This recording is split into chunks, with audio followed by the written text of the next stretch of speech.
देखिए ये संसार में भगवान कहिले कि अर्जुन हमें हमार आहार 18 दिन लड़ाई कैला के बाद अर्जुन कहले कि भैया यही लगले हम चाहता नहीं कि विश्व विजेता अपना भाई के बना दी। भगवान कहले कि अर्जुन ई तहार भूल बा, अभी एक से एक भक्त, एक से एक बलवान, एक से एक विद्वान इस संसार में बाड़े। कहले अर्जुन की सरकार अब दुनिया में कोई हो ही नहीं थे। 1 अरब 66 करोड़ 20,000 वीर मार दिया गई। भगवान कहे कि तार भूल बा, सब भगवान के समझावल बेकार। अर्जुन ना मन ले, भरदावती नगर से घोड़ा मंगा के जुआनास राजा के लग से घोड़ा के छोड़ दी हले। घोड़ा तो बहुत जगह गइल बा, लेकिन आई घोड़ावा घूमल बाटे देशवा विदेश, आ कतई न चोड़ावा लगल अर्जुन के। श्रोता सुनली नया गवा के हाल, आई गई ले घोड़ावा रे झील छपरा में। अरे राजा मोर ध्वज के सिवान, छोटा ही राजवा रहे डोरी गजवा। अरे श्रोता सुनली ना हवा के हाल, एक ही लालन ईश्वर राजा जी के देले रहले। जे कर ताम्र ध्वज रहे ना, खेलत ललनवा रहले फुलवारी। तब तक घोड़ावा पर गईले निगाह, रसिया पकड़ के आम गोछिया में बनले बा। ए भैया 10,000 सेना अर्जुन के संगे घोड़ा बांधल जब देखले कहे हुआ घोड़ा काहे पकड़ रहा। कहले ताम्र जो कि हमरा राज से घोड़ा निकल जाई तो हमनी के कर वो राजा के चुकावे पर यही से पकड़िया। कहले कि हाँ दे, अभी तारा बुझात नहीं खे घोड़ा के कर। कहले कि हम जानता नहीं के कर, आई हो जानता नहीं कि के का हो। कहले कि घोड़ा छोड़ दो। कहले कि घोड़ा छोड़ दी, पकड़ ले बन तो छोड़े ना। कहले कि बाबू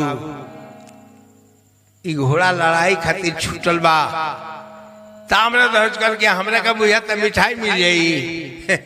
हम बुझाता नहीं जोड़ बा, अगर तारा जांग में हाथ में बल बा, धनुष और बाण रख के जीत जा, घोड़ा लेके चल जा। अर्जुन बुझले कि लइका बा, नादान बा, अभी बुद्धि से करा बैर बा। कहले कि बाबू लड़ब। ताम्र कहले कि तारा शंका बुझाता काय, अभी हस्तिनापुरा डोरी गज आ जेकर कहीं जोड़ा ना लगेला न ओकर बिहार में आके जोड़ा लग जाला। जब कोई हो जाला छुरे अहंकार में तो ओकर गुमान टूटे आके बिहार में। त्रेता में राम जी के घोड़ा छोड़ाई, घूमत घूमत वाल्मीकि आश्रम आई। घोड़ा पकड़िले वाल्मीकि वन बाजार में, आ उनको गुमान टूटला के बिहार में। द्वापर में अर्जुन का छूटल बाटे घोड़ा, चारों ओर घूमल को तही लागल नहीं चोड़ा। घोड़ा पकड़ा गई डोरी गज बाजार में। उतने नहीं अब कहे के नहीं 90 में रोज छोड़े लाल कृष्ण अडवाणी, हिल गई दुनिया, हिलल रजदा। उनको के लालू गिरफ्तार कर कहले कि चलो नहीं मैं तले रह। ई बिहार हटे, कहीं जेकर चुना न लगेला भाई ओकर ना।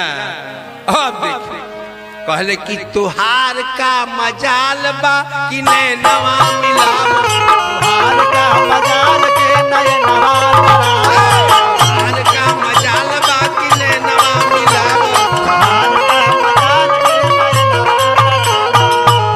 आर पांच भाई पंडो कन्हैया के बुलाव, तुहार का मजाल बा कि नैनवा मिलाव।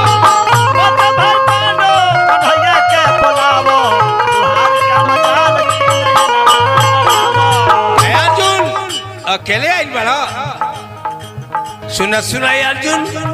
अरे अर्जुन पहले धर्मराज जब अपना के हारी, धर्मराज जब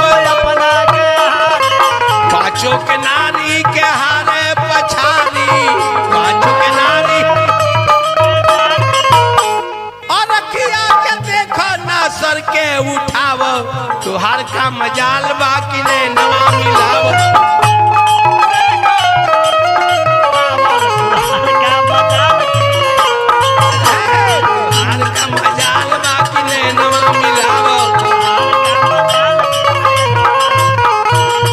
न सुनाय अर्जुन अपना करनी पर आवत न सुनाय अर्जुन अपना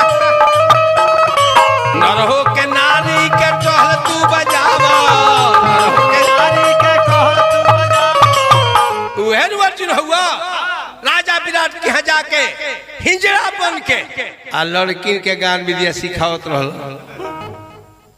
तू कहिया से वीर हो गइला हो अरे टोरी गंज हवे अरे शान मत देखाव तुहार का मजाल बाकी ने नवा मिलाव अर्जुन कहले कि बाबू लड़े के विचार हो गइल बा जा पूरा अपन सेना बुला के ली हा अभी हने लड़ ली हा जीते है घोड़ा लेके चल जी हा कहले कि घोड़ा तो ना दे पकड़ लेल बनी लड़ाई होई जीजे घोड़ा लेके चल जाई हा कहले कि ठीक बा बाबू ले जा घोड़ा वो अर्जुन पड़ाव डाल दले ताम्रध्वज घोड़ा लेके गईले राजा मोरध्वज के लगे जब राजा मोरध्वज देखले कि बाबू अर्जुन के घोड़ा लेके तू चली ना अर्जुन महाभारत के विजेता हुए आ तू केकरा बल पर घोड़ा पकड़ रहल कहले कि एगो शक्ति बा कहले कि कौन शक्ति बा पिताजी वो हमरा लगे शक्ति बा कहले कि बेटा कौन शक्ति तोरा लगे बा हो कहले कि जे माई बाप के सेवा करेला दुनिया में कोई हरावेला पैदा नहीं के भइल आए मेरा माइये बाप लतिया हो जाता रे कहले ताम्रध्वज की पिताजी हमरा पूरा विश्वास बा कि जे महतारी बाप के सेवा करेला ओकरा के हरावे वाले दुनिया में कोई पैदा नहीं के भई कहले राजा की बाबू तोहार जीत हुई विजयी होखबा उ एगो माई बाप कैसा रहे ये मेरा जाई ना लड़का के जब सर्विस हो जाता परिवार लेके चल जाता बूढ़ पुरनिया महतारी बाप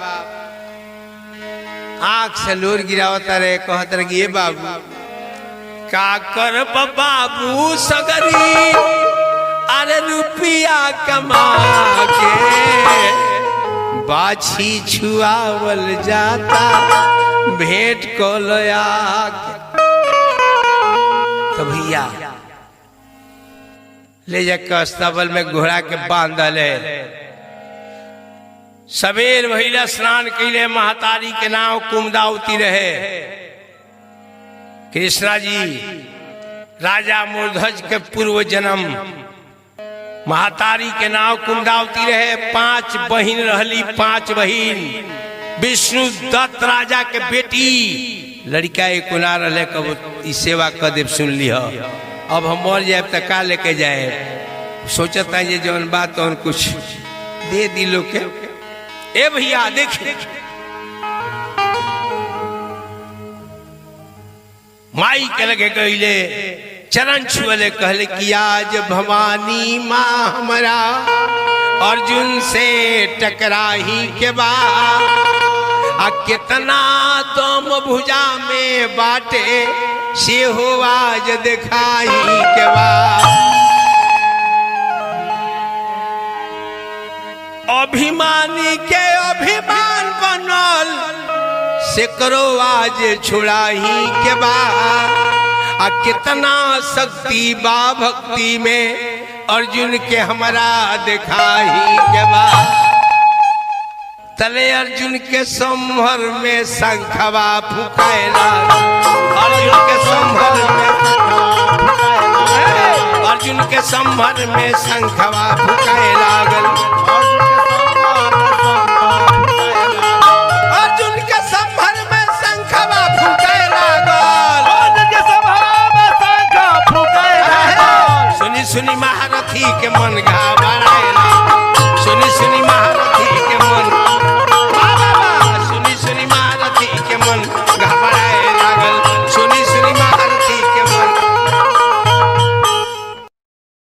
छवलस धनुष बाण तावल चल गई।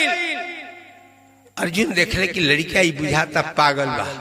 काल भेजवी की जाके सेना बुला ली हो, लड़ाई कली है, जीत जाई हो। आज अकेले चले अर्जुन, सेना से तारा कोनो मतलब नहीं के, लड़ाई हमरा तारा आवो जीत जा, हमरा के घोड़ा लेके चल जा। देखिए एक लड़का बा, एक की 10,000 सेना बा। भैया करण के लड़का वृष के तू रहे आइन खीस में मोरध्वज के बेटा ताम्रध्वज से लड़ाई करे खातिर बर्रा से वो ऐसा बार इंद्र के लड़का इंद्रासन में चल गई ले। वहां से जब लौट गई ले तो एगो ऐसा बाण मरले बृहस्पति के कि बृहस्पति चल गई सूरज भगवान के लगे, अपना दादा के लगे। कहे कि सूर्य के लड़का करोड़ है, करोड़ के लड़का बृहस्पति रहे। आखिर में एगो लड़का ऐसा बाण नचा के मरलस की 10,000 सेना अर्जुन के एक साथ एक बार एगो तो सारका बाण खींच के ऐसा बाण अर्जुन के मरलस कि अर्जुन नाच के गिर गई रे, मूर्छा ला गई। घोड़वा मंगोला सा वही पर सुता दल सकलस की जा चरल छपरहियन से झुराए। घोड़ा लेके जब हस्तिनापुर में गई, ए भाई चारू भाई कुंती माई रोवता लो, भगवान कन्हैया धावलैले। अर्जुन के जब होश भइल कहले कि भगवान कहले अर्जुन काहे लौट के चली रहा, विश्व विजेता बनल गई रहा। अर्जुन कहले कि सरकार अरे ये है करे के जब रौरा रहे, कहना दिहनी मरवाए, कहना अरे दिहनी मरवाए, एक ही लइकवा से हरा दिहनी अन्नमवा दिहनी डुबाए। भगवान कहले कि एगो लइका, कौन लइका अर्जुन? आता है राजा मोरध्वज के बेटा ताम्रध्वज। भगवान कहले कि अर्जुन